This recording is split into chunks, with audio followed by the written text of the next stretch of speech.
Welcome to today's Explainer. We are jumping right into some incredibly fascinating excerpts from two ancient texts today, the Book of Hosea and the Gospel of Matthew. We're going to unpack exactly how they weave together this surprisingly intimate, interconnected story of healing and restoration. Let's just dive right into the language and see how these timeless concepts actually play out. Let's kick things off with this absolutely captivating quote from Hosea. The text immediately sets a beautifully poetic tone, right? It draws this incredibly sharp contrast. On one hand, you have the harsh, isolating, frankly dangerous environment of a desert. But against that completely barren backdrop, the text introduces this deeply intimate, gentle action to speak to her heart. It's a brilliant literary device that establishes a core idea that true restoration often begins in a place of total vulnerability and isolation. And that brings us to Section 1, the promise of restoration. So building on that relational and spiritual healing, look closely at the word allure. This is actually kind of radical for an ancient text describing a deity. We're not talking about force or coercion here. It suggests a divine initiation of intimacy. To allure literally means to powerfully attract or charm. The text then connects this future promise of healing all the way back to a foundational historical moment, the liberation from Egypt. It implies that this new healing is going to be a profound return to the safety of the days of her youth. It's basically framing restoration as a rediscovery of first love. Which leads perfectly into Section 2, from master to husband. Now, here is where we see a fascinating shift in the very nature of the relationship. Honestly, this would have been a pretty shocking transformation for the original audience to hear. The text states that on that day, the dynamic moves completely away from servitude and fear, which is symbolized by the word baal, meaning master or owner, and transforms into deep intimacy, husband.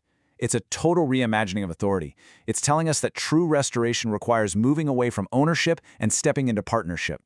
And what I love is that the text doesn't just leave this as some vague, lofty metaphor.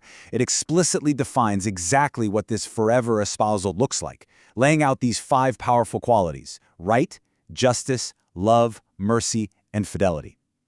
By listing these out, the text takes an abstract concept and grounds it in concrete action.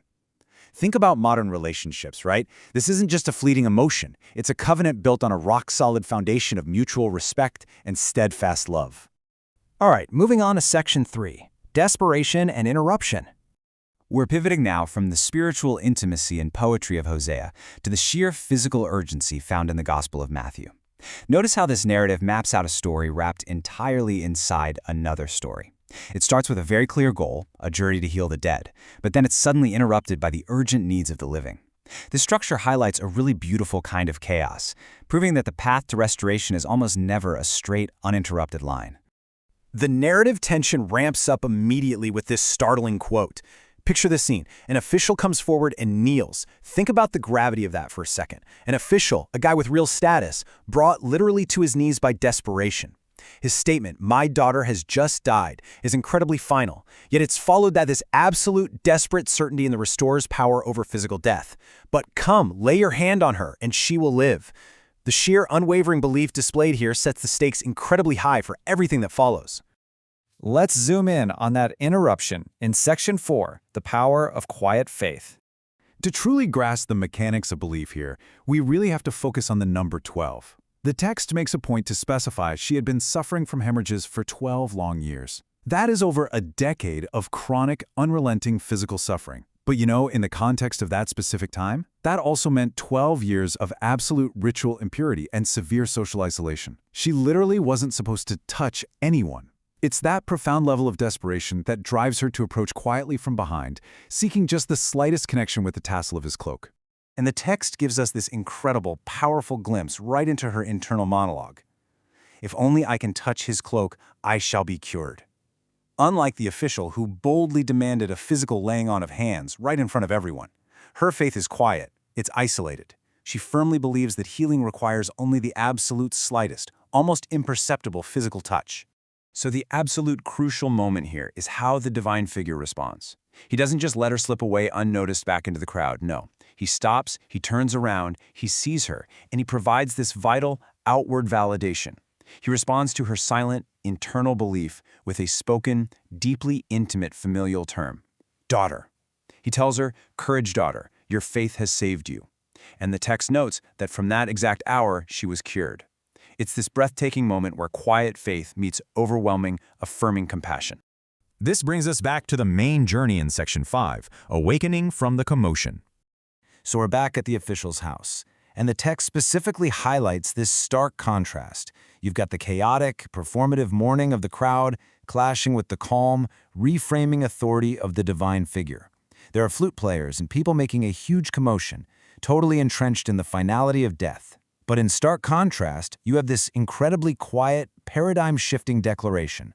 The girl is not dead but sleeping. Naturally, the crowd ridicules him, which perfectly captures that universal clash between human panic and divine possibility. But look at the specific sequence of events here. The noise and the mockery, they literally have to be removed first. The text specifically says, when the crowd was put out, only then does the healing occur. And look at exactly how it happens. It is an intimate, quiet act of physical restoration. He took her by the hand.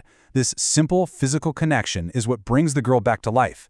It perfectly echoes the intimacy and tenderness that was promised all the way back in Hosea.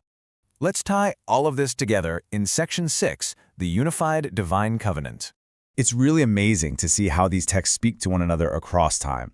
The highly poetic, spiritual promises made in Hosea, those promises of relational healing through love, mercy, and intimate espousal, are narratively executed right here in the Gospel of Matthew.